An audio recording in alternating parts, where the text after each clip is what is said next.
Hello and welcome to Ula Tea Leaf Readings. My name is Lenor and tonight I'm going to be reading your tea leaves.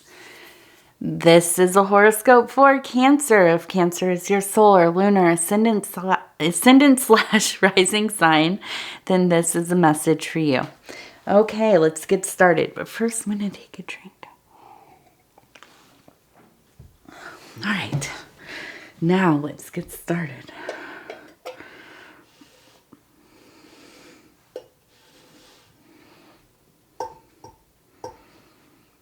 Okay, let's see what these tea leaves have to say tonight. Well, immediately I see a crab right here, so that makes sense. Reading for Cancer here. We'll just kind of take a look.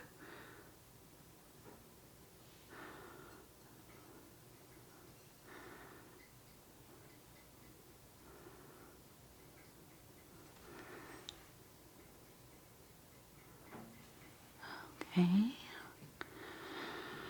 I hope you all are doing so well. I was just outside and the weather is gorgeous. It's still in the 70s. It's dark and windy. There's a million of those little twirly seed pod things coming off the trees. It's really pretty out there. Okay, let's look at the card. We have the Hierophant. This is from the Thoth deck. Definitely artistically one of my favorite cards in the deck. Beautiful.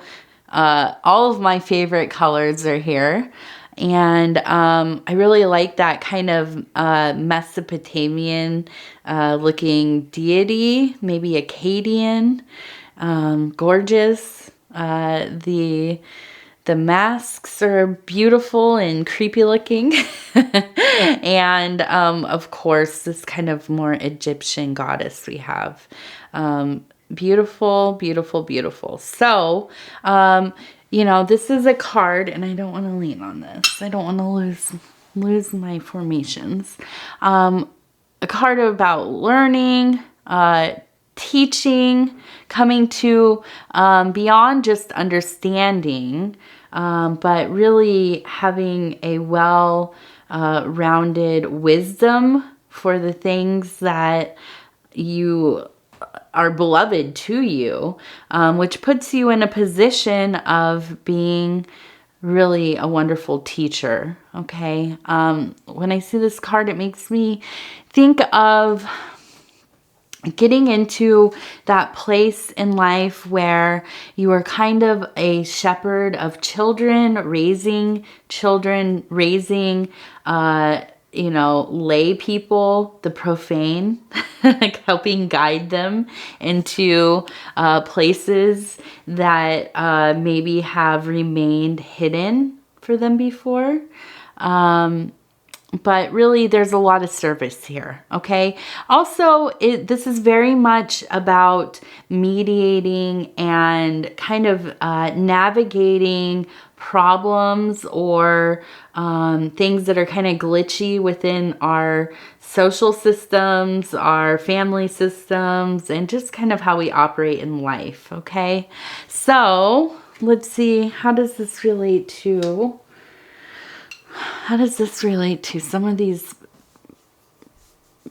Oh, I'm sorry. I have a couple of mosquito bites, and I just touched one with my foot, and now it's itching. We have a little heart here.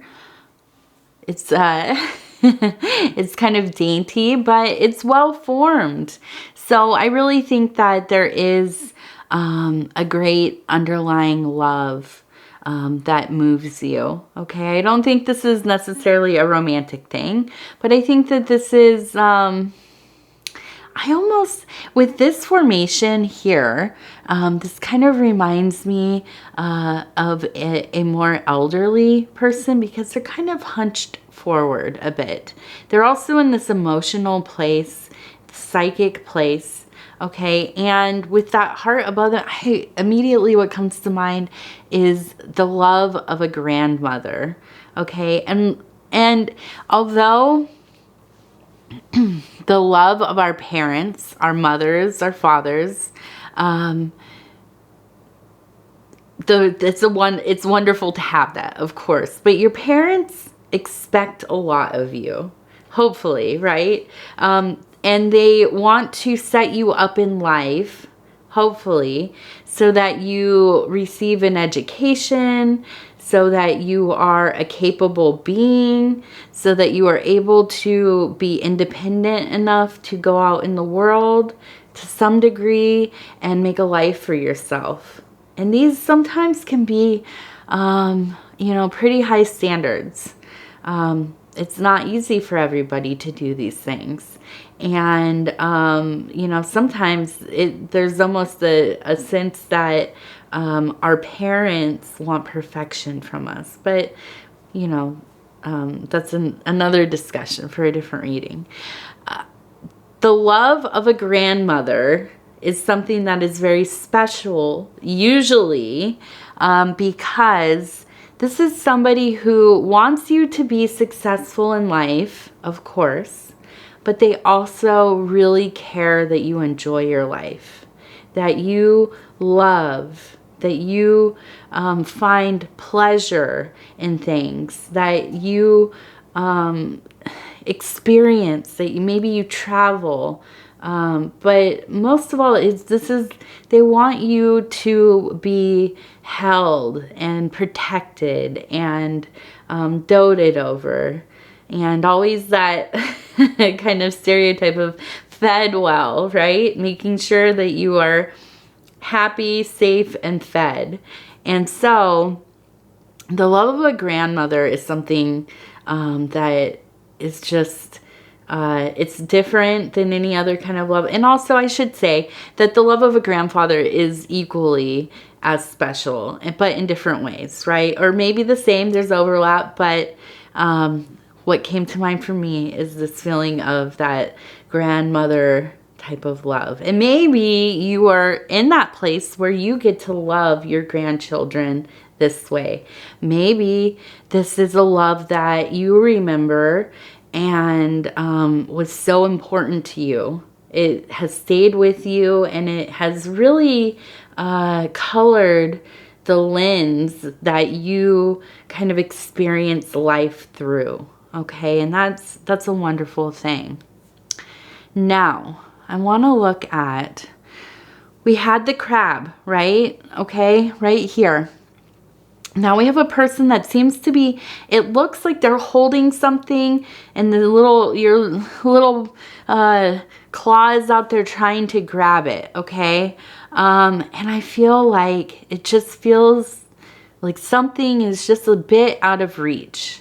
I feel like we have, from the past readings, been talking a lot about having periods of a lot of creative energy. And sometimes feeling a little bit overwhelmed by some of the things that you've taken on. And I do believe that you are coming to a place of where you kind of are a little bit overbooked. You're overextended. You are feeling worn down this week. I really think that you've taken on a lot, thinking that I will have time for all these things. I can get all this stuff done. If I just arrange it in such a way where, you know, I have just enough time, I can get from one thing to another. And that's all well and fine. And maybe you are really, really good at time management. Although, you know, as a Cancer, I wouldn't be surprised if sometimes you have some time blindness. You get lost in your interests in minor details, and you know, just kind of researching things and organizing physical things, and you know, whatever it is that you are into it. There's some amount of time passing, and then, you know, it bleeds into the next slot of time and the next project or activity, and you get behind and you get stressed out. And I think that ultimately it just seems like there's been a little bit of being overextended. At the end of the day, that's where we're at, okay? And I feel that, yeah, of course you can reorganize things. You can try to figure out how to do this and that as efficiently as possible. But I really do think right now the biggest thing that is going to be helpful for you is to kind of, you know, make a list of all that stuff you have going on, and everything that you intend to have going on, and prioritize and cut out the things that are not as important, at least during this period of time. Now, we are, if you are listening to this anytime near when this video came out, we're going into like real summertime. And if you're in the southern hemisphere, you're going into winter time. And a lot of us are pretty busy, right? There are a lot of things, a lot of events, a lot of, you know, things to celebrate, stuff you have to get done. I know where we are in the US, a lot of like yard work and, you know, all these extra kind of things that kind of slow down in the colder months, they're picking up. So add all that stuff on top of it. Some of you maybe have kids, maybe school-age kids, and they're getting out of school. And so everything's getting reorganized to deal with childcare. That's, you know, that really can throw you for a loop as well. And just whatever industry you're in, it seems like often the summertime picks up. Okay, it's just a busy time. It is. People spend more money. They're wanting to do things, and you know, the economy is just grinding away. So I think that, you know, just being very realistic with yourself about what time do you have, what time are you willing to you know, lend to the things that you need to do, and when are you going to have some breaks, because you have to, and you can't be sleeping on like 3 or 4 hours of sleep a night. You know, so you gotta make sure that you're really being reasonable about your schedule. And I think that this is going to be kind of the big theme for you coming up. And I also think that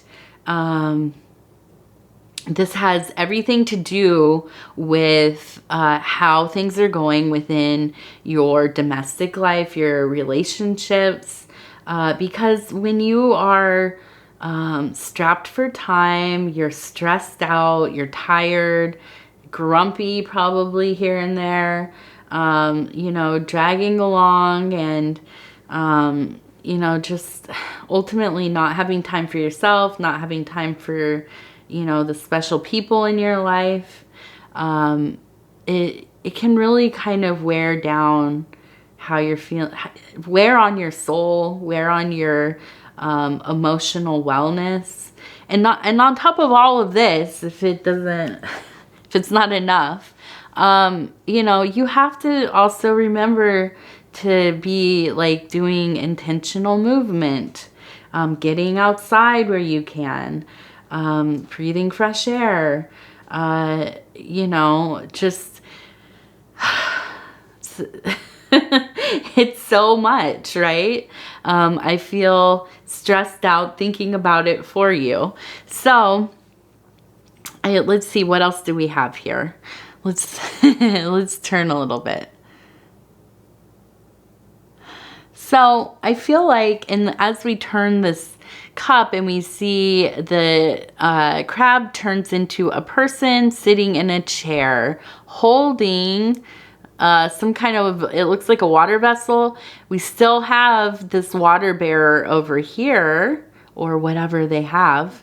And it looks like they're kind of meeting together. Okay, so what comes to mind is if this is maybe your spouse or your partner, or, you know, maybe even a child or somebody who you share your life with to some extent, coming together, working together, filling each other's cups to some degree, you know, kind of delegating some of those responsibilities where you can, asking for help. Okay. I know that's not easy for Cancers, but nobody can read your mind. Okay. So you have to communicate. You have to say what you need. And hopefully you have somebody or somebody's in your life that can help you achieve those goals. Get those things done. And it feels like you must, okay? I feel like this really is a sign of that kind of meeting halfway and sharing that weight, okay? Now, I look over here and I'm seeing the side profile, and you can see kind of the goatee right here and the two horns. Side profile of kind of a devil character, maybe like a Lucifer character. You know, I think really a sign of the trickster in your life kind of coming in and you know, causing a little bit of mayhem. Maybe, and I really think this is probably where this is, it's kind of pulling your attention here and there, making it hard to stay the course, get the things done. I know that, wow, the first thing that comes to mind is I know that this Zelda video game came out, and it seems like a lot of people have gone missing. So maybe it's like you're gaming, or the weather's nice, you're out doing stuff, fishing, or, you know, hiking, or whatever it is that you like to do. But you have gone MIA sometimes in your mind, maybe physically as well. And you are kind of, you get lost in that free-spiritedness, which, hey, that's okay. But you also have to get your things done, because at the end of the day, it seems like you have a lot going on. So let's see what else here. Now we have this, it looks like a person kind of in this devotional posture and holding something up, some kind of vessel up, okay? And I really think that this is, you know, a call to meditation, contemplation, devotional acts, maybe making some offerings, appeals. We are in this emotional psychic zone, but looking towards this on the very rim, what I consider to be that metaphysical, spiritual, God, or universal consciousness.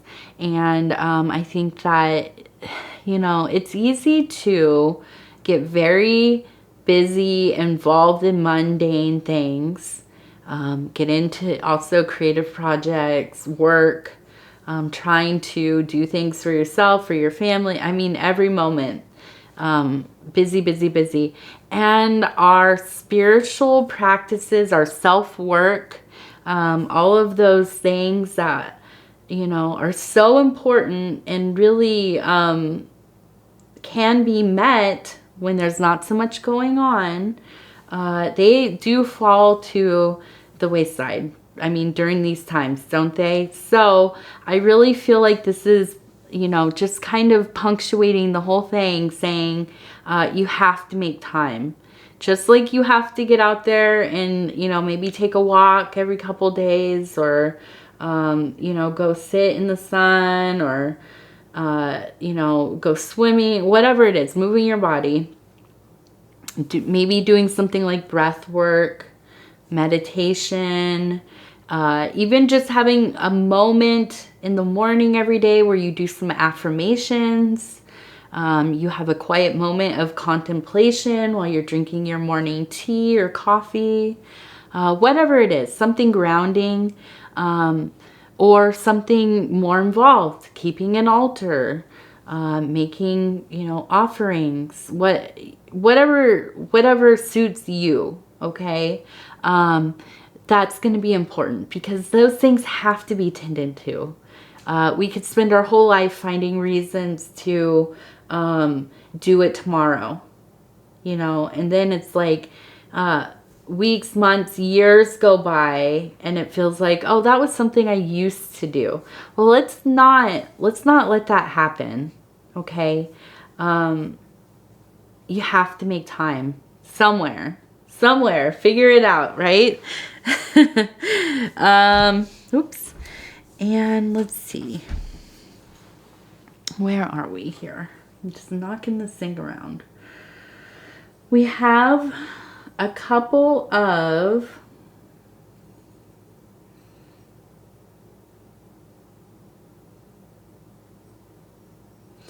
and this is interesting too.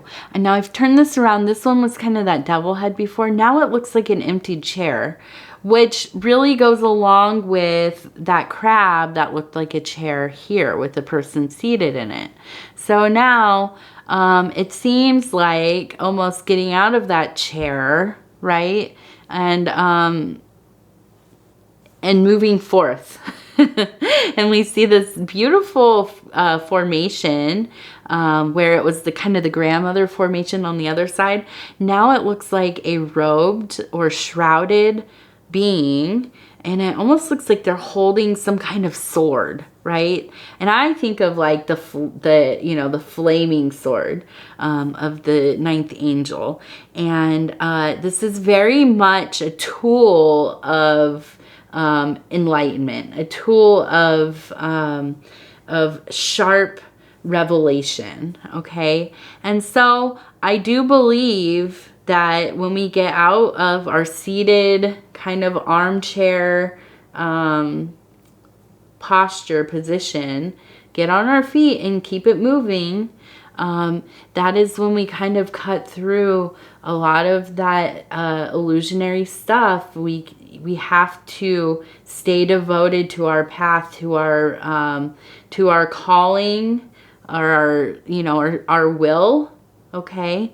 And through that devotion, and sometimes even just going through the motions of things, of ritual, ceremony, it can seem tedious, but it serves a purpose, okay? It unlocks things within us. And so doing these things, even when we feel that we don't have the time, energy, or want to do them, ultimately it does honor that deeper will, that deeper necessity, okay? And that really is what kind of lights the path for us, okay? And then I just want to also, I want to mention this one, and I will say this is a very phallic symbol, and very prominent, okay? So I feel like this is just kind of like the very, what's the word? Kind of a very primitive, very fundamental image of that creative energy, that life force, vitality, okay? And so this is important. And as we see, we have a person kind of sitting here next to, and hands kind of raised towards.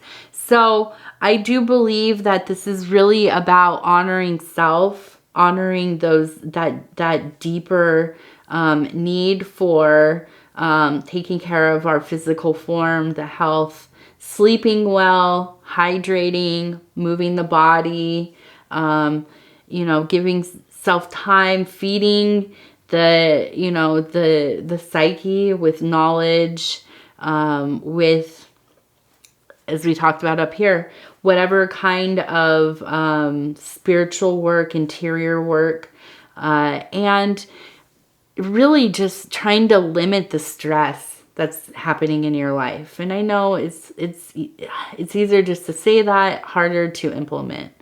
But ultimately, I think, and you know, Cancer, you are good at planning things.